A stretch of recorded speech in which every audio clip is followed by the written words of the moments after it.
욥기 4장입니다. 욥기 4장 1절로 21절 마지막 절까지, 욥기 4장 1절로 21절 마지막 절까지 말씀을 받겠습니다. 대만 사람 엘리바스가 대답하여 이르되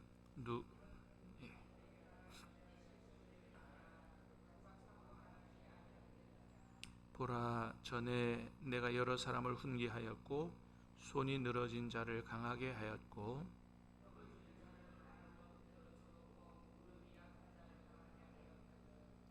이제 이 일이 내게 이름에 내가 힘들어하고 이 일이 내게 닥침에 내가 놀라는구나.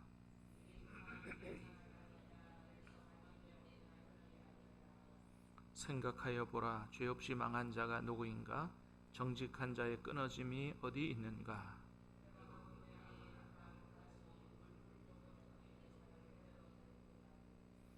다 하나님의 입기운에 멸망하고 그의 콧김에 사라지느니라.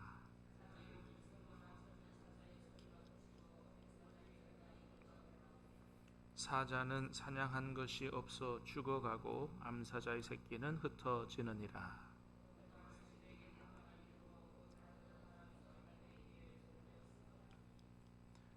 사람이 깊이 잠들 즈음 내가 그 밤에 본 환상으로 말미암아 생각이 번거로울 때에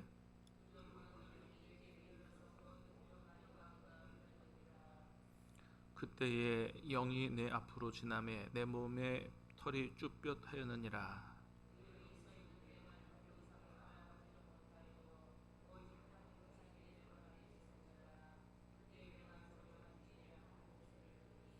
사람이 어찌 하나님보다 의롭겠느냐? 사람이 어찌 그 창조하신 이보다 깨끗하겠느냐?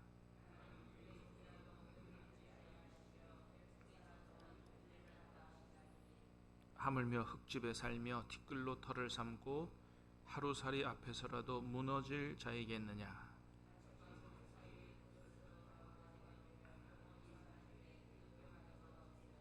같이 읽습니다. 장막줄이 그들에게서 뽑히지 아니하겠느냐? 그들은 지혜가 없이 죽느니라. 아멘. 자, 오늘 말씀은 이제 욥의 친구 엘리바스라고 하는 사람의 욥에 대한 1차 충고의 내용입니다.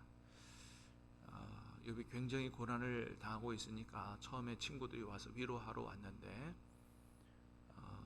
정말 뭐라고 말로 해줄 수 없을 정도로 힘들어서 하는 욥을 보면서 같이 아파하고 그러고 있다가 욥이 자기가 태어난 날을 저주하면서 그렇게 원망하고 불평하니까 그때부터 이제 친구들의 충고가 이제 시작이 되는 거죠. 제일 첫 번째로 오늘 본문에서 보는 대로 대만 사람 엘리바스라고 하는 사람이 욥에게 충고합니다. 한마디로 말하면 뭐라고 얘기하는 거냐 하면,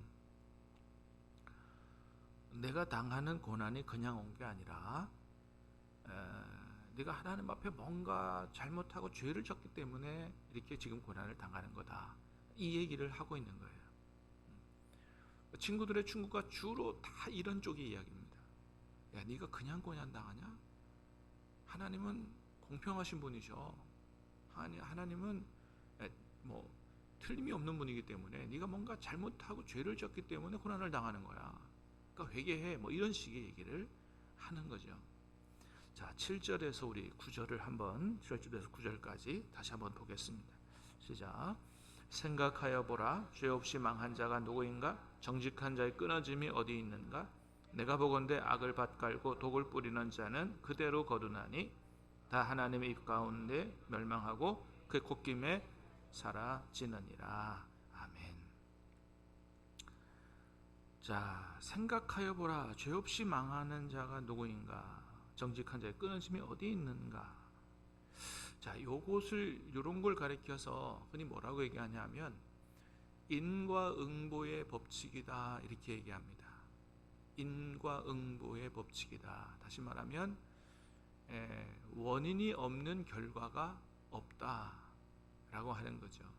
그러니까 네가 뭔가 잘못을 했기 때문에 지금 고난을 당하는 거다. 예. 네가 정직하고 하나님 앞에 바로 했으면 왜 이런 고난이 오냐? 하나님이 축복했지. 이제 이렇게 얘기하는 거죠.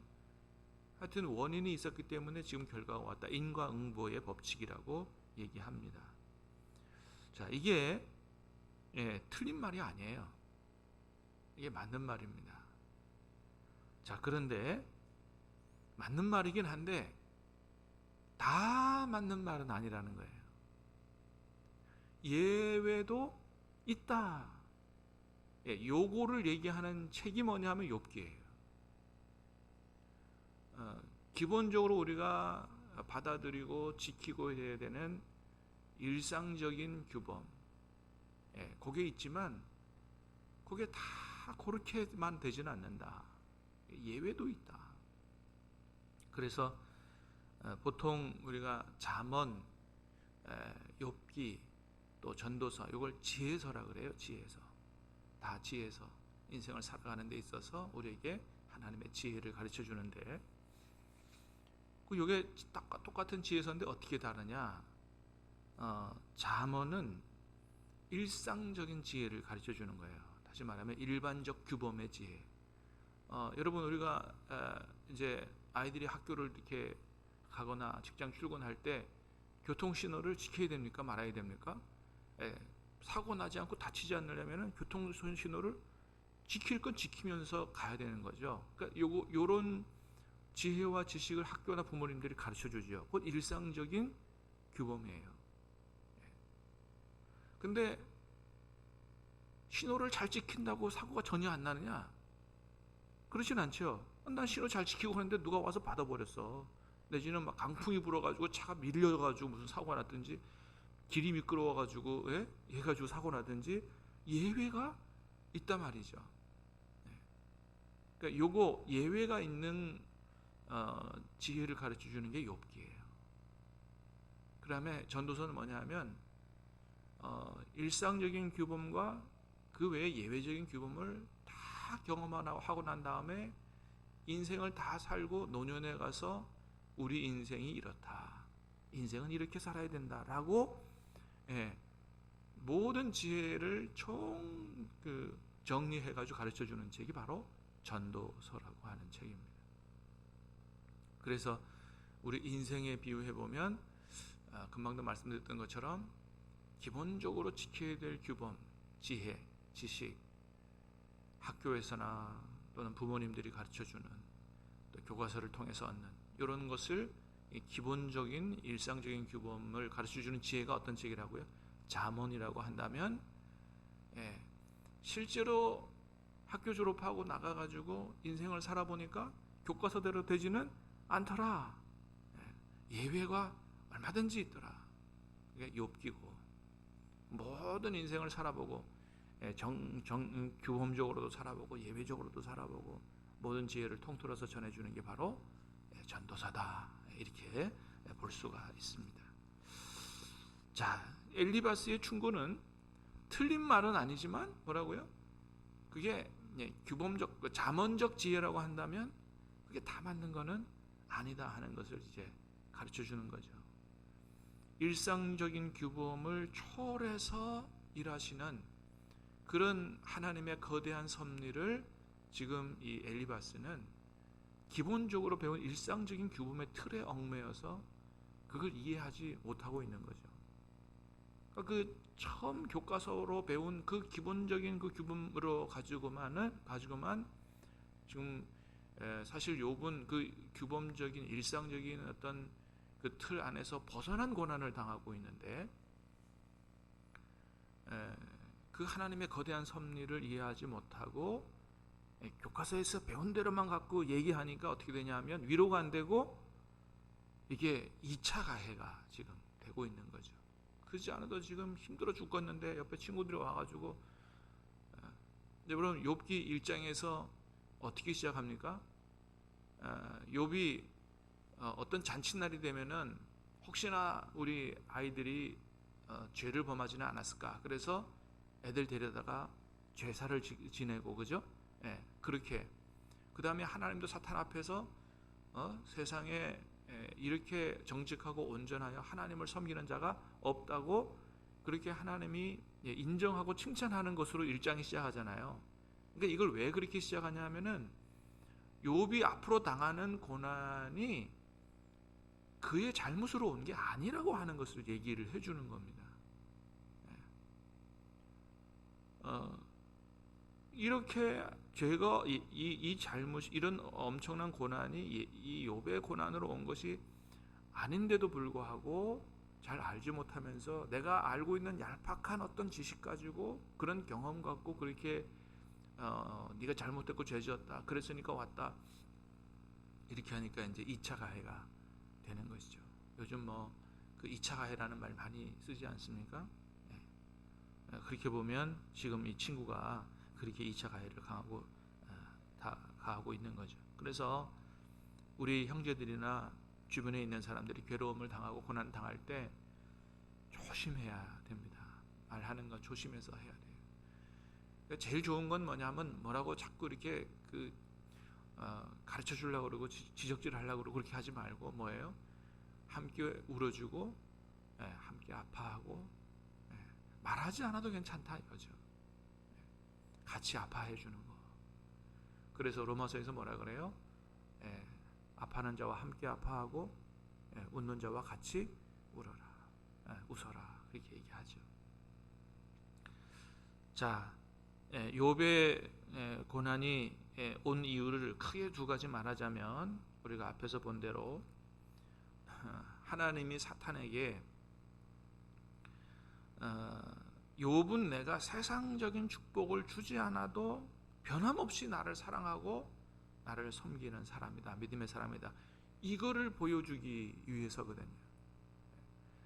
사탄이 뭐라고 그래요? 하나님 앞에 와서 하나님이 막 욥을 자랑하니까 하나님 욥이 까닭없이 그렇게 하나님을 잘 섬기겠습니까? 하나님이 그를 편안하게 살도록 풍요롭게 살도록 축복하시니까 그렇게 섬기는 거지.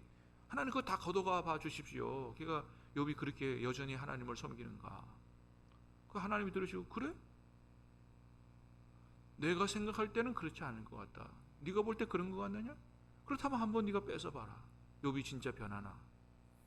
그래서 욥이 지금 당하는 고난이 하나님과 사탄 사이에서 누가 오르냐? 하나님 말씀이 오르냐? 사탄이 말이 오르냐의 내기로 말미암아 온 고난이지만 하나님이 그 욥의 고난을 통해서 뭘 보여주고 싶은 거예요? 이렇게 모든 것을 내가 빼앗아 가도 그런 물질적 세상적 축복을 주지 않아도 여전히 변함없이 하나님을 섬길 수 있는 믿음의 사람이 있음을 보여주려고 하시는 거죠. 까닭 없이.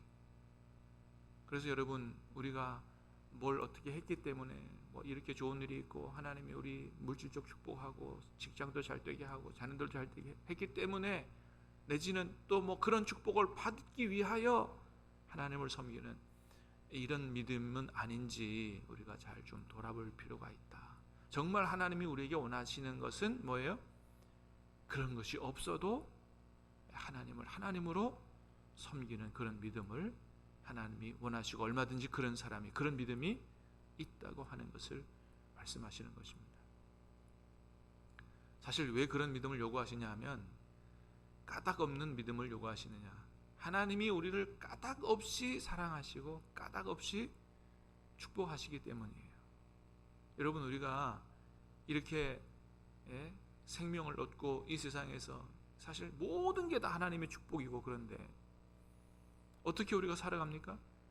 이런 복을 누리고 살아가요? 우리가 하나님 앞에 그렇게 복을 받을 만한 뭔가를 해드렸기 때문에 그렇게 복을 주시고 받고 살아갑니까? 그런 경우는 거의 없죠. 그냥이에요. 그냥 하나님이 우리를 사랑하시니까 까닭 없는 사랑이죠. 우리가 뭘 그렇게 잘해서 하나님이 예수 그리스도 독생자를 이 세상에 내려보내가지고 십자가에 고통받게 하시고 우리를 구원하십니까? 그게 우리가 뭘 잘해서 얻는 이게 인과응보가 아니라는 거죠. 하나님이 우리를 기뻐하셔서 까닭 없이 그렇게.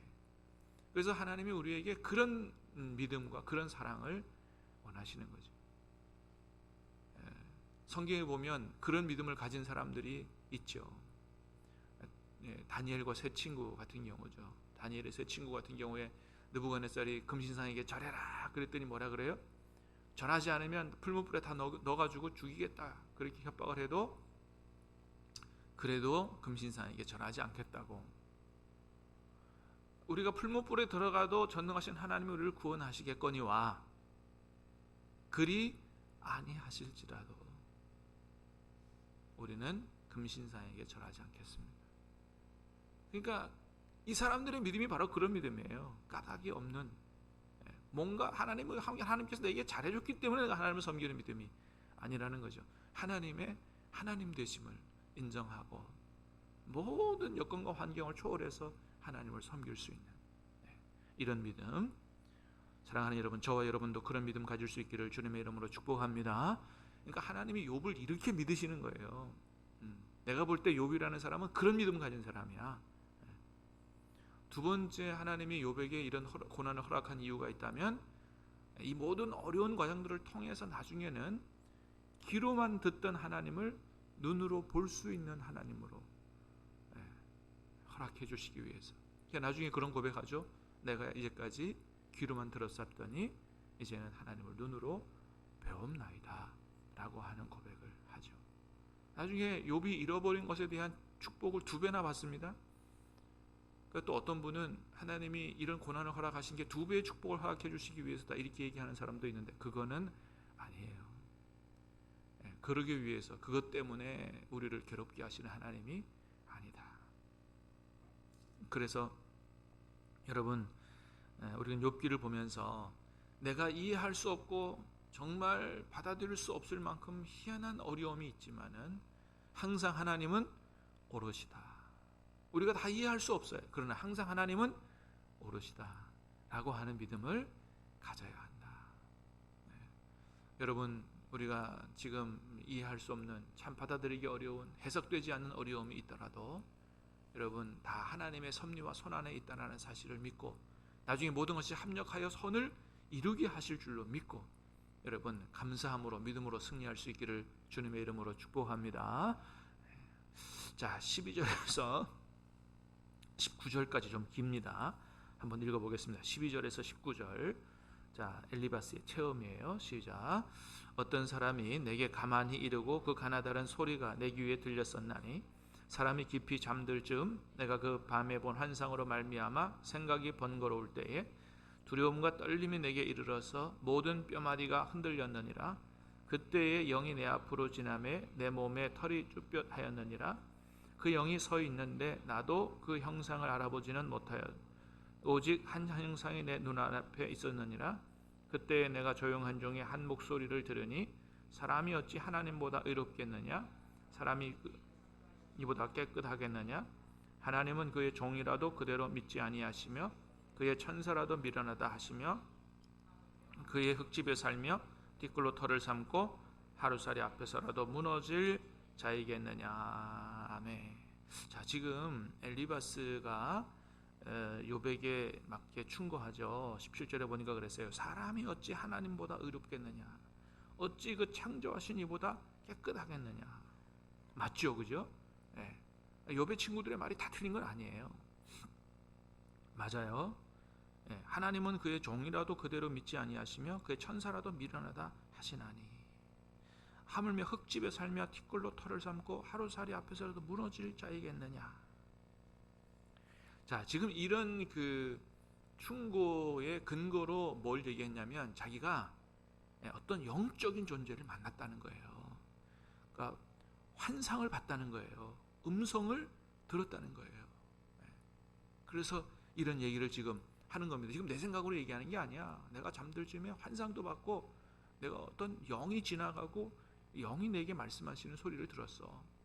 아마도 하나님의 음성이 아닌가 싶어. 그런 얘기를 하면서 하는 거죠. 자, 그런데 지금 그런 근거를 가지고 그런 경험을 가지고 하는 이야기가 다 맞느냐? 맞는 부분도 있지만 틀린 부분도 있어요. 금방 말씀드린 17절에 사람이 어찌 하나님보다 의롭겠느냐? 사람이 어찌 창조하신 보다 깨끗하겠냐? 맞는 말이죠. 근데 어떤 말이 틀려요. 18절 19절 말이 맞는 말이 아니죠. 하나님은 그의 종이라도 그대로 믿지 아니시며 그의 천사라도 미련하다 하시며 하물며 인간이겠느냐 이런 얘기하는 거예요. 하나님이 그의 종이라도 믿지 않 이건 영적인 존재를 얘기해요. 근데 여러분 지금 욥의 고난이 왜 왔다고요? 하나님이 욥을 믿기 때문에 온 거예요. 사단이 와가지고 하나님 까닭없이 하나님을 섬기겠습니까? 다 뺏어가 보세요. 너는 그렇게 생각하냐? 나는 그렇게 생각 안 한다. 나는 욥을 믿는다. 여러분 하나님이 우리를 믿으시는 줄 믿으시기를 바랍니다. 우리 믿음이 그런 믿음일 거라고 믿고 싶으세요. 또 믿기를 원하시고 하나님이 우리를 창조하시고 하나님이 우리를 예수님 안에서 구원하셨는데 여러분 19절에 얘기하는 것처럼 하루살이 앞에서 무너질 자이겠느냐? 우리가 하루살이 앞에서 무너질 자입니까? 아니에요. 그렇게 하찮은 존재가 아니라는 겁니다. 하나님의 형상으로 만들어진 자요, 죄로 말미암아 오염되고 타락하긴 했지만 다시 예수님 안에서 구원받고 새로워진 하나님의 자녀예요. 욥과 같은 믿음을 가지고 살아갈 수 있는 하나님이 기대하시는 사람이라고요. 할렐루야. 그렇습니다. 하찮은 존재가 아니라는 거예요. 얼마든지 하나님의 도우심을 힘입어 성령의 충만함을 힘입어 죄와 싸워 이길 수 있고 더 큰 하나님의 사역도 이룰 수 있는 믿음의 사람들로 얼마든지 위대하게 살아갈 수 있는 그런 사람들이다. 그러니까 이 엘리바스가 어떤 자기의 경험을 근거로 이런 얘기를 하지만 여러분 우리가 환상과 체험이 우리 신앙생활에 체험 있는 신앙으로 중요하긴 해요. 굉장히. 그러나 그거를 너무 의지하면 안 돼요. 항상 우리가 경험한 것들은 어디에 비추어 봐야 된다고요? 하나님의 말씀에 비추어 봐야 돼요. 완전한 진리는 여러분 하나님의 말씀이에요. 그래서 체험을 하고 경험을 하더라도 늘 우리가 하나님의 말씀을 중심으로 하나님의 뜻을 깨닫고 살아가는 이런 믿음을 잃어버리면 안 된다. 그렇지 않으면 잘못하면 어떻게 해요? 말씀을 벗어나서 신비주의에 빠지게 되는 것이죠. 사랑하는 여러분, 오늘도 저와 여러분을 붙들어주고 하나님 뜻대로 살아갈 수 있도록 해주는 것이 하나님의 말씀이다 라는 사실을 잊어버리지 말고 말씀과 함께 살아가는 저와 여러분 될 수 있기를 주님의 이름으로 축복합니다. 기도하겠습니다.